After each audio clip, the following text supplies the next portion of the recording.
Hello, good afternoon. My name is Margaret, and this afternoon I'm going to show you how to make a red velvet cake and a gluten-free red velvet cake. I have a slight problem with gluten, and I do like eating the occasional cake, so I just have to make it gluten-free. And some people think that gluten-free cakes aren't quite the same as gluten-rich cakes, and I guess they're probably right, but you know, it's just one of those things. If you really can't eat too much gluten, then you just have to have something else, because a life without cake would just be really rather dull and boring, and that would be a shame. Now, in this cake I'm going to follow an idea suggested by another great cook, Nigella Lawson, and she suggested you could use beetroot in place of all that red colouring in your cake, and I think that's a brilliant idea. I have rather a thing about beetroots at the moment. I like cooking them, and I'm growing them, lots and lots, and I've been putting them into chutneys, and I thought, well, this cake is a great new thing to make. And a friend also had recently made brownies with beetroot in, and they were absolutely delicious. Now, also in my cake, because it's gluten-free, I'm using gluten-free flour, but I have substituted half of the flour for ground almonds, so it makes it very much lighter. So here goes. Let's get on with making this cake before we get any other interruptions. Here are my tins, already greased and lined with greaseproof paper. The oven's on. I've got everything ready. Here's my little moules mix. It's not a very big one, but it's okay. Right, in goes all my ingredients. That's the beetroot and the soft butter, like that. These little pots are wonderful. You can make everything and get it all ready in advance and pop it all in these pots. Here's the almonds. They're going in. It really does make it very light indeed. I made this cake on Monday, and I just used my first idea with using all gluten-free flour, which was fine, but then when I put half ground almonds in, it made it really rather good. So that's the cocoa, that's the baking powder. I'm going to put in 2 eggs, 2 nice fresh eggs. There's one. Now you can make this all by hand, and you can make it stage by stage. But frankly, I have made so many cakes that now I like to make them quickly as a tea time treat. This cake is actually probably rather more suitable for the weekend or a birthday cake. And Tesco's, who featured this cake as a celebration cake a couple of weeks ago in one of the glossy magazines.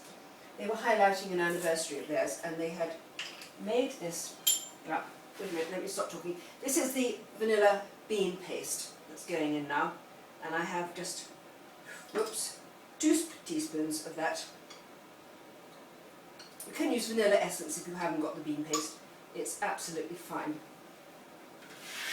I'm just using this because I happen to have some, and I think the flavour is more intense. And then also we put in 1 teaspoon of cider vinegar. So that goes in there. Oh, as I was saying, yes, Tesco celebrated an anniversary recently, and this red velvet cake was one of their special things that they had for their celebration. Now, right, so that's everything in. I'm going to pop the lid on like that, and I can't talk for a minute, so just hold on while I just blend all my mixture together. Just to make sure that everything's mixed and it's all ready to go, like that. So I'll take off the lid, pop that over there, a little blade over here. So now I'm going to pop all this mixture into my 2 tins. And this time, this one, I'm making it into a slightly deeper tin, slightly smaller, so I hope it will rise a bit more.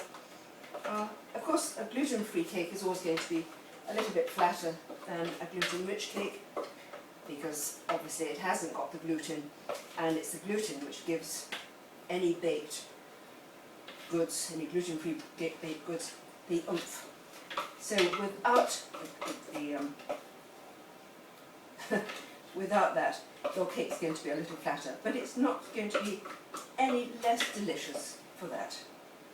There we are. See if I can get all of this out. Don't want to waste any or leave too much in the cake mixture pan for people to taste. I've been doing that for so many years, I really try not to do it now at all. There we are. Pop that over there. I'm just going to get a fork to spread out my mixture a little bit. I think I put it a little uneven. There we are. That's in. And I'm just going to pop that cake into the oven. And it will take about 25 minutes in my oven. It's a very hot fan-assisted oven and it cooks incredibly quickly. So my cake is going to cook for about 25 minutes on 150 degrees centigrade. So there's my cake.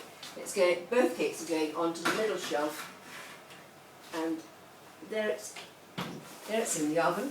I'm going to set the timer for 25 minutes, and by that time it will be done. So there's my little timer. So that's that done. Now, having made it, now it's decorated and filled with a cream cheese filling, rather like the filling that you put onto a carrot cake, you know, with Philadelphia cream cheese and icing sugar and butter and vanilla essence or bean paste. Well, I made this icing for my cake on Monday and it was very nice, but frankly it was a little too rich. So I've devised another plan whereby I put in the icing that I make some soured cream. So I have Philadelphia cream cheese or anybody's cream cheese, as long as it's a basic cream cheese, with the icing sugar, with half of the butter, and the other half of the mixture I make up with soured cream. Well, here's my cake already, and I'm just going to get a plate out and put one sponge onto the cake like that, and there's my second sponge. I'm going to wash my hands. It's so sticky making cakes, don't you? Now also on this cake, and this is rather the special thing, you have on the top of the cake, can you see it? It's red sugar. That's granulated sugar and red colouring. Mix it all together and you put a little trail of this coloured sugar all around the top outside rim of your cake. I did think it would be quite nice to put fruit on your cake, but I think you'd have to do that in the summer, because tinned or frozen fruit just doesn't look the same and the colour's not quite as nice. So that was the other idea I had. And then the other idea that people suggest is that you put chopped chocolate strands on the top of the cake. And I tried that and it looks quite nice, but it's not quite the right sort of thing. This is a different cake. It is a newer cake, and I think you want to highlight the redness of it, which is what makes it so eye-catching. So I'd rather abandon the chocolate as I have with the fruit. So I think if you have the red sugar, that makes it rather nice. And the other thing to remember, that this cake with its is rather soft and the icing is rather soft, it's really best to make it the day before that you want to eat it. Then it will have time to set and be absolutely gorgeous when you put it on the tea table. So make it the day before, and the icing, put it all together and pop it into your fridge or a cool pantry if you've got one. That would be lovely, wouldn't it? And then you bring it out on the day you're going to serve it. So that's what I'm going to be using. And this is my filling with the sour cream in it. Can you see? So it looks very much like the filling that you would put on your carrot cake. It's just a little less sweet and frankly really rather nice. And the other thing that Tesco's do with their cake, because they make one and sell it, they make a double cake and put it together so you have 4 layers of sponge, 3 layers of icing, and then they put icing on the outside of the cake, on the top of course, and all round the sides, making it a wonderful celebration cake. Well, this is just a 2-layer cake, and I think that's nice for a weekend or a birthday. I'm sure it would be lovely, and I'm sure I probably will make the full 4-layer cake pretty soon. So that goes the icing in the middle, and then I'll get my other sponge cake.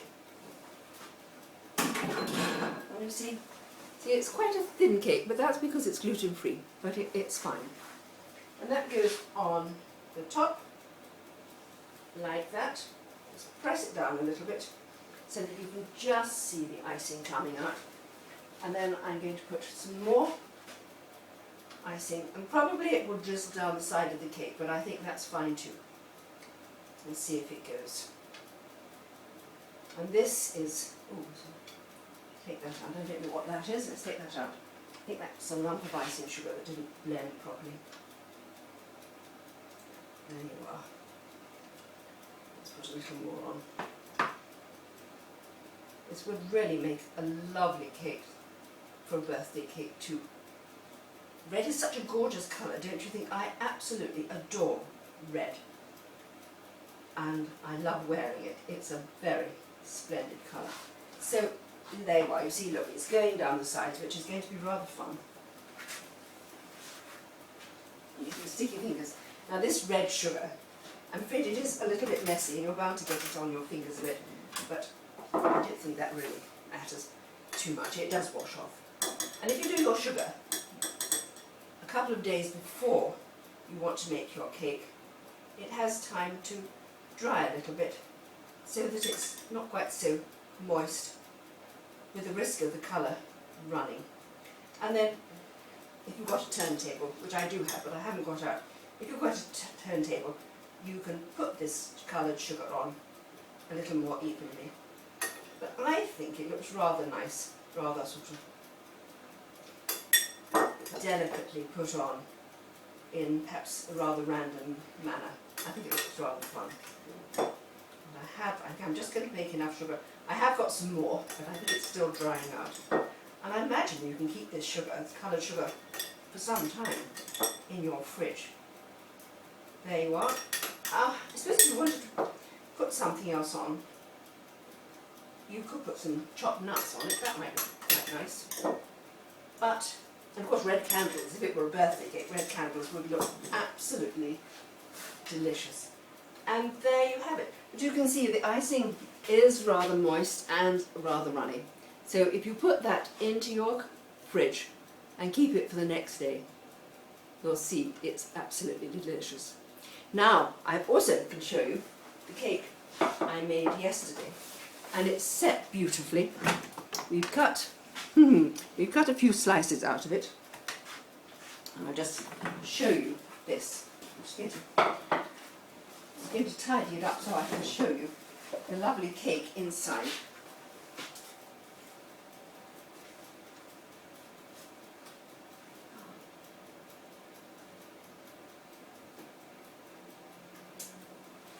And there you are. This is just a 2-layer cake, but you can see how nice. It looks quite dark.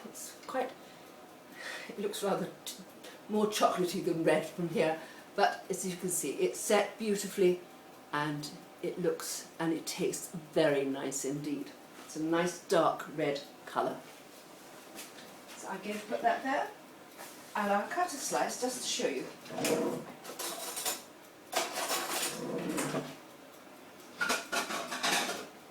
I always think to actually see a cut slice shows it off to best advantage. There we are. Oopsie daisy. And there's my cut cake. Can you see? It really does look rather gorgeous. And I imagine you could probably eat that with, well, some cream if you really wanted to celebrate, some cream, or some more of the dressing or the icing just on the side. So that's my red velvet cake, and gluten-free to boot, made with beetroot. So I hope you enjoy making it. I hope you'll have a go yourself, and we'll see what we can make another day. Goodbye. Do come back soon. Bye-bye.